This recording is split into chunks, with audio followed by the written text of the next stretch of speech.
Очередное судебное заседание по делу о тройном убийстве на набережной Махаджиров началось с ходатайства подсудимого Беслана Бганба, ранее исключенного из зала суда. Обвиняемый попросил об участии в дальнейшем заседании, ссылаясь на процессуальные права. Сторона защиты ходатайство поддержала. Адвокат Игорь Скнарин отметил, что данная просьба обвиняемого не противоречит нормам уголовно-процессуального права. Человек, может быть, осознал то неправомерное поведение в процессе, поэтому, я думаю, можно продолжить с его участием. На самом деле его права, о которых он сказал, может быть, существенно и нарушаются при его отсутствии, поскольку он при допросе тех же экспертов, которые были в предыдущих заседаниях допрошены, имел право и возможность задавать им вопросы, может быть, существенные для дела. Сторона обвинения выступила против удовлетворения ходатайства. Начальник судебного управления Генпрокуратуры Даур Амичба подчеркнул, что удаление из зала суда обвиняемого Бганба было обусловлено несоблюдением им процессуального порядка. Удаление Бганба было не какой-то прихотью суда, это было уже, если мне не изменяет память, более 10 раз ему делалось соответствующие замечания, после каждого которого вновь на следующем же процессе Бганба нарушал процессуальный порядок. При этом я считаю возможным удовлетворить данное ходатайство на стадии допроса, если он изъявит желание давать показания. В данном случае мы не возражаем возвращение его в зал. Если защита представит конкретного свидетеля, который будет связан именно с совершенным Бганбом преступлением, мы готовы к этому вернуться. Да? Адвокат Автандил Чкадуа заявил, что аргументы стороны обвинения не обоснованы, и присутствие Бганба во время допроса экспертов было необходимо. Судебная коллегия, совещаясь на месте, определила в удовлетворении ходатайства отказать. Судебное заседание продолжилось допросом свидетеля защиты Игоря Ловчева, гражданина России и знакомого обвиняемого Эрика Чкадуа. Он рассказал, что Чкадуа познакомился в 2019 году, так как переехал в республику, чтобы помогать своей теще, и снимал квартиру в одном подъезде с родителями обвиняемого. Как утверждал свидетель, последний раз он видел Чкадуа в день убийства, 22 ноября 2019 года, во дворе дома родителей обвиняемого. Родители Чкадуа, по словам свидетеля, уехали на некоторое время и попросили его присмотреть за их собакой. В тот день, по времени я прям точно не могу сказать, но с 13 до 14 часов, как раз в обеденное время, я выходил со своей собакой гулять. Юрий Грамович, когда уехал, сказал мне, что надо не только покормить ее, но заканчивался корм, надо было купить корм. Оставил мне деньги. И в этот день я выходил гулять со своей собакой, мы ходили на море. Я пошел в гараж для того, чтобы забрать его собаку и вместе прогуляться. И увидел, как Эрик как раз приехал на машине Юрия Грамовича. Он сказал, что он сам покормит собаку, что он привез корм, покупать ничего не надо. Поэтому мы прям перекинулись буквально несколькими словами на какие-то отвлеченные темы по охоте, по собакам.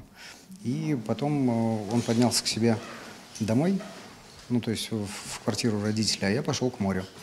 И гуляли там порядка часа. Я приехал, ни машины, ни Эрика уже не было. О совершенном убийстве, как утверждает свидетель, он узнал уже вечером во время прогулки с супругой по Сухумской набережной. Свои показания Ловчев в 2022 году написал и заверил у нотариуса. Заявление свидетель, по его словам, передал адвокату Эрика Чкадуа Марине Тане. Объясню, почему спустя несколько лет помню все эти подробности, потому что их не раз обговаривали после того, как Света с Юрой вернулись из больницы. Мы много раз обсуждали все это, поэтому те события, на тот момент они были свежи в памяти достаточно, и потом просто неоднократное повторение. Поэтому могу точно сказать, что так было. Продолжился допрос стороной обвинения. Заместитель генпрокурора Руслан Тыркба уточнил у свидетеля Ловчева, сколько раз с апреля 2019 года по ноябрь того же года он встречал обвиняемого Чкадуа. Свидетель заверил, что встречал его раз 5 и в хаотичной периодичности. То раз в неделю, то раз в месяц или 2. Руслан Тыркба отметил, что обвиняемый Чкадуа до августа 2019 года находился в местах лишения свободы, а после был помещен под домашний арест по другому адресу. Во время допроса свидетель сказал, что приезжал в Абхазию и до апреля 2019 года, до момента начала жительства в республике, и уже ранее был знаком с обвиняемым Чкадуа, их знакомил отец подсудимого. Свидетель не стал отвечать на вопросы адвоката потерпевшей стороны Инги Габилая об адресе проживания его тещи. Как отметила Габилая, информация имеет к делу непосредственное отношение.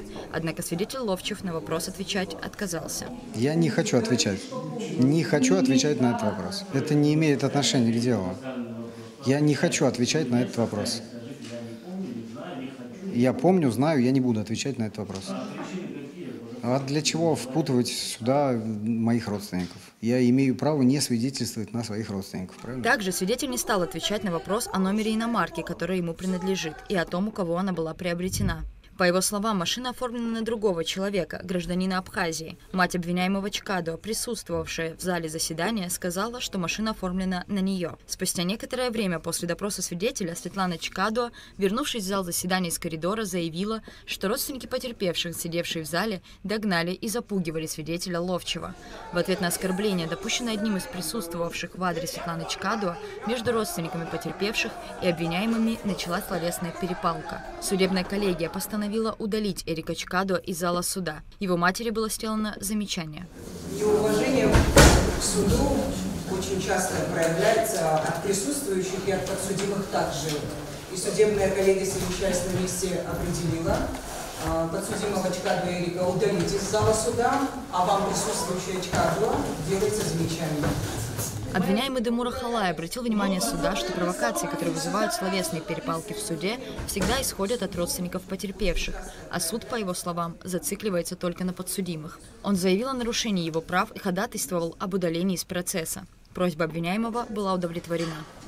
В завершении заседания стороной обвинения было заявлено ходатайство о выделении материалов из протокола судебного заседания. В показаниях Ловчева, по словам Даура Амичба, есть признаки преступления – отказ от дачи показания. Свидетель ссылается на лицо, круг которой не описан в статье 5 Уголовного процессуального кодекса и не защищен иммунитетом от дачи показаний. Свидетель не ссылается на забывчивость, не ссылается, он просто отказывается давать показания. Статья 309, 310, расписку, которую дал свидетель, предусматривает ответственность за отказ от дачи показаний. Сторона защиты с ходатайством не согласилась. Адвокат Игорь Скнарин подчеркнул, что отказ от ответа на несколько вопросов свидетель полностью мотивировал. Судебная коллегия приняла решение ходатайства не удовлетворять. Следующее судебное заседание состоится 30 мая.